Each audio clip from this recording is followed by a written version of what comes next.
हासिल हुई, किसको ये सेहरा आप देना चाहेंगे, जीत का सेहरा? ये आम कायस की लड़ाई थी और आम कायस की ही जीत है, इसके अलावा और कुछ नहीं है। कायस्थवाद का विजय हुआ है और परिवारवाद वंशवाद का अंत हुआ। जिंदाबाद जिंदाबाद।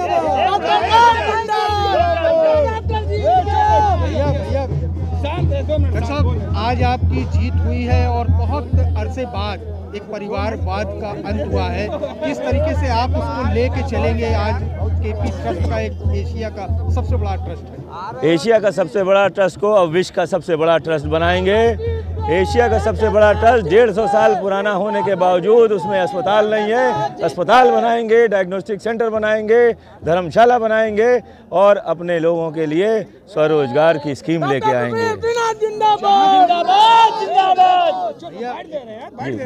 डॉक्टर साहब, आपने एक बहुत छोटी सी पोस्ट के लिए चुनाव लड़ा था, कार्यकारिणी के लिए जी, और वहाँ से ये जो अध्यक्ष पद तक की जो सफर था, किस तरीके की परेशानियां आपके साथ आई? जहाँ तक कि कल जब आप प्रेस वार्ता में हम लोगों के साथ थे, तभी ये आपको सूचना मिली कि यहाँ विवाद हो गया। उसके बाद क्या स्थितियाँ परिस्थितियाँ बनी?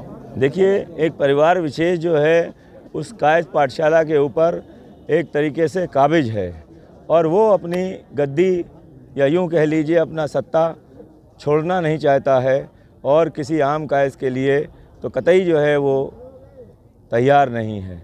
ये जीत आम कायस्तों की हुई है, आम न्यासधारियों की हुई है और अब कायस पाठशाला आम कायस्तों के लिए समर्पित होगा और कायस पाठशाला आम कायस्तों के लिए ही सदैव 24/7 खुला रहेगा।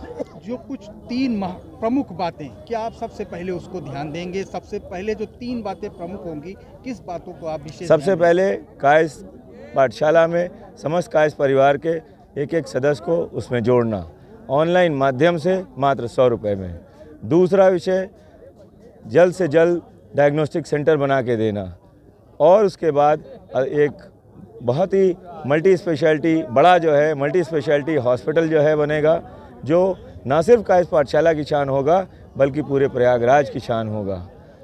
जैसा कि आपने कहा कि ये जो अभी तक जो समिति रही है जी, तो शादी विवाह के मौक़ों को और उसने बहुत बढ़ावा दिया, तो आपने कहा शिक्षा को हम गति देंगे। शिक्षा, चिकित्सा और रोजगार, यही है सशक्त कायस पाठशाला का आधार और मैं समझता हूँ यही कायस समाज का भी आधार है।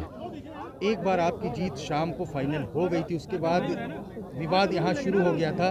किस तरीके की स्थितियाँ परिस्थितियाँ बनी आपके साथ? वो कोशिश कर रहे थे कि किसी तरीके से जो है इसके ऊपर दबाव डाला जाए और या तो इलेक्शन को जो है फिर से मतगणना करना या जो भी उनकी मंशा रही हो, वो हमारे विषय नहीं है। हमको हमारी जीत मिल गई, हमारा सर्टिफिकेट मिल गया। अब हम कायस पाठशाला को आम कायस्तों के लिए समर्पित करेंगे। आम कायस्तों के लिए आपकी जीत के बाद क्या संदेश है अपनी ओर से आपका?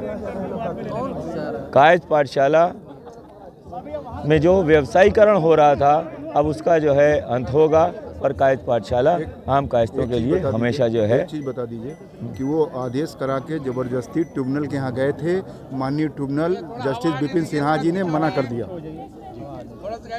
जैसा कि जो है हमारे वरिष्ठ अधिवक्ता और हमारे साथी और कायस पाठशाला में जो है 3 बार निर्वाचित होकर जो है कार्यकारिणी सदस्य रहे हैं, उन्होंने अभी मुझे बताया कि वो चाहते हैं कि किसी तरीके से जो है इसको रद्द कराया जाए, ये रिज़ल्ट को रद्द कराया जाए, लेकिन माननीय ट्रिब्यूनल ने जो है इस आदेश को लेने से मना कर दिया, उनके प्रार्थना पत्र को मना कर दिया और अब आपके सामने में एक विजयी प्रत्याशी के रूप में हूँ। धन्यवाद।